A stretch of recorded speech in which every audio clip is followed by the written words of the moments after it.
Okay అండి, పూరీలన్నీ అయితే చేసేసాను. అన్ని ఇదిగోండి ఫ్రై చేసి పెట్టేశాను. కొన్ని అయితే మేము మధ్యలో రీల్స్ చేసేటప్పుడు కొన్ని చేసేసాము రీల్స్ కోసం. దీవెన అఫీషియల్ ఛానల్లో షార్ట్ వీడియోస్ కూడా పెడుతున్నాము, సాంగ్స్ రీల్స్. ఇంట్రెస్ట్ ఉన్న వాళ్ళు చూడండి, వీలుంటే ఒక లింక్ కూడా కామెంట్ బాక్స్లో కానీ డిస్క్రిప్షన్లో కానీ ఇస్తాము, చూడండి.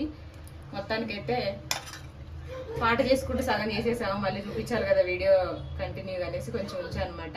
ఒక 2 మినిట్స్ రెండు వైపులు ఉంచేసుకొని ఇలా ప్లేట్లో సపరేట్ పెట్టుకోవాలి.